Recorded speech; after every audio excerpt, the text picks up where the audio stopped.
While building the dam prevented further damage from flooding, internal healing took time and support from a loving community of other believers.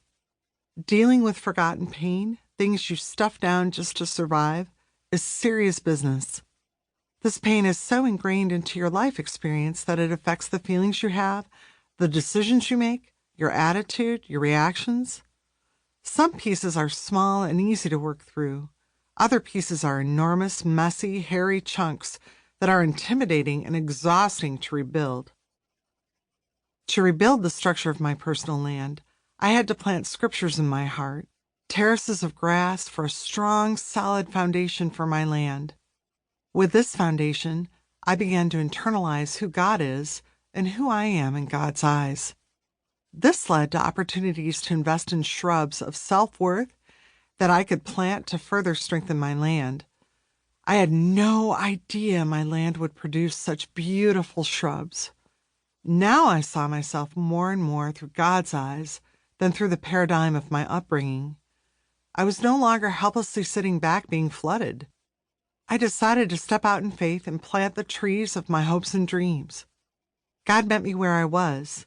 My trees flourished, and now I enjoy the vast beauty of the whole landscape that God and I have created.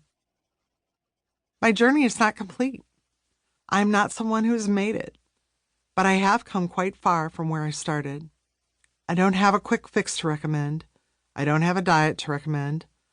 This book is about the restoration of sin in my life, about seeing the goodness of God in the land of the living, and about fierce wholeness through hope. What I do recommend is a relationship with Jesus Christ, taking a lot of time and honesty to understand who you are and why, and having a supportive group of believers to stand with you. This has made all the difference for me, and I know it can make all the difference for you. Chapter 1. Growing Up in the Floodplain. And Jesse made 7 of his sons pass before Samuel. And Samuel said to Jesse, "The Lord has not chosen these." Then Samuel said to Jesse, "Are all your sons here?" And he said, "There remains yet the youngest, but behold, he is keeping the sheep." And Samuel said to Jesse, "Send and get him, for we will not sit down till he comes here." And he sent and brought him in. 1 Samuel chapter 16, verses 1 through 13. Consider the story of David's anointing. His father, Jesse, presented all of his brothers first. What does it say about David? Was he an afterthought? Was he considered unimportant or inconsequential in his family?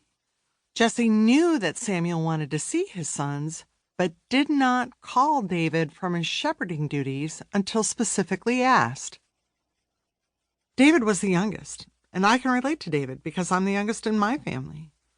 I don't know how many years separated David from his next sibling, but 9, 13, and 15 years separated me from my 3 siblings. Maybe Jesse didn't want to be troubled with finding someone to take over the shepherding for David.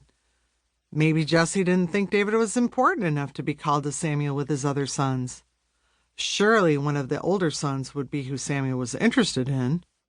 Samuel thought so too, yet God corrected him, reminding him that God sees us differently, looking at the condition of our heart instead of our outward appearance. I wonder if David felt dismissed, unimportant, invisible in this family. I wonder if he also felt the burden of all his untapped abilities, wondering when he would be able to develop them and use them. I know I felt this way for years, always wanting, but not understanding how to get there. I grew up in Grand Rapids, Michigan, the 3rd daughter trailing my last sibling by 9 years, the youngest of 4 children born to the same parents. As the caboose, a surprise, a mistake, my life was an odd combination of being controlled and being neglected. By the time I was 8 years old, I had already learned the unwritten house rules: make my mother happy, stay out of trouble, and get along at all costs. Growing up, I spent a lot of time in my room, although I never felt it was my own controlled space, because it wasn't. In 1971, when I was 6 years old, I had my very own bedroom next to my parents' bedroom. However, my room did not have a door, just a doorway.